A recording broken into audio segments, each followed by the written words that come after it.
কারীমের ভিতরে বলেন যদি কোনো ব্যক্তি নামাজ পড়ে আমি তারে কি পুরস্কার দেই। ও বাংলা কুল ফকিরের ভাইরা, আল্লাহ পাক নামাজ সম্পর্কে কি বলে শুনুন। আল্লাযীনা ইউকিমুনাস সালাতা ওয়া মিম্মা রাযাকনাহুম ইউনফিকুন উলাইকা হুমুল মুমিনুনা হাক্কান। আল্লাহ বলেন যারা নাকি নামাজ কায়েম করে আর আমার দেওয়া রিজিক থেকে দান করে, আমি আল্লাহ কথা দিলাম এরাই হলো প্রকৃত মুমিন। সুবহানাল্লাহ। প্রকৃত মুমিন হওয়ার জন্য আপনাকে নামাজ পড়া লাগবে। কি করা লাগবে?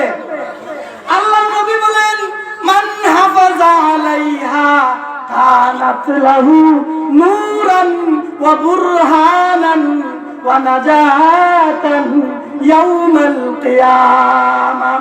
কোন ব্যক্তি যদি নামাজের হেফাজত করে, ওই নামাজ কিয়ামতের ময়দানে তার জন্য নূর হয়ে যাবে। ওই নামাজ কিয়ামতের ময়দানে তার জন্য দলিল হয়ে যাবে।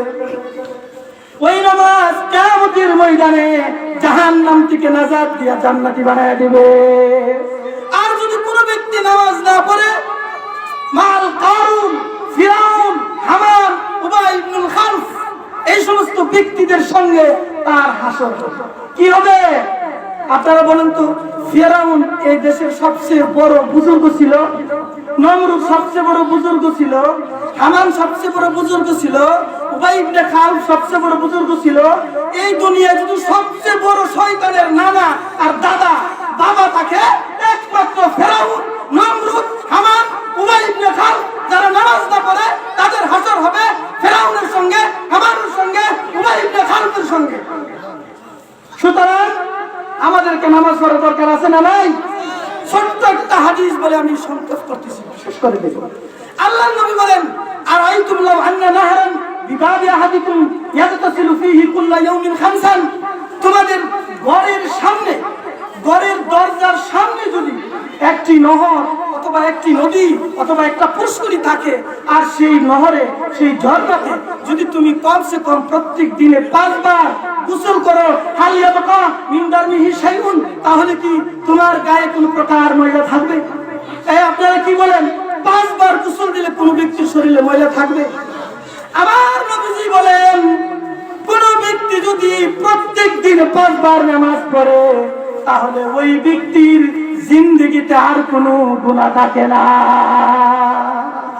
এবার আমার সাথে উত্তর দেন, নামাজ পড়ার দরকার আছে না নাই? আছে না নাই? যাদের দাড়ি ফাঁকছে তারাই নামাজ পড়বে না, যাদের ফাঁকছে না তারাও পড়বে।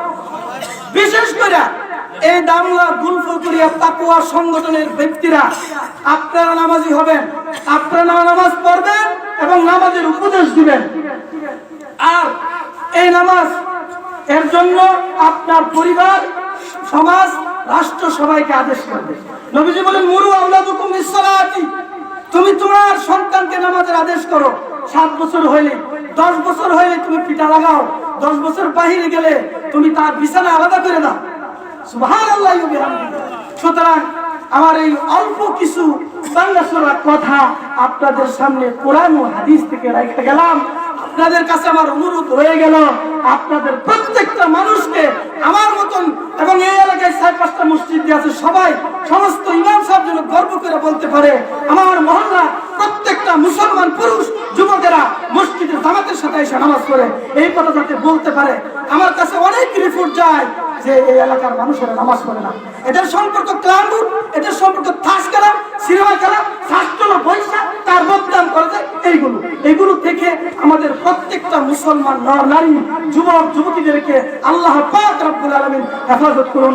সবাই বলে আমিন। ওয়া আখিরু দাওয়ানা আলহামদুলিল্লাহি রাব্বিল আলামিন।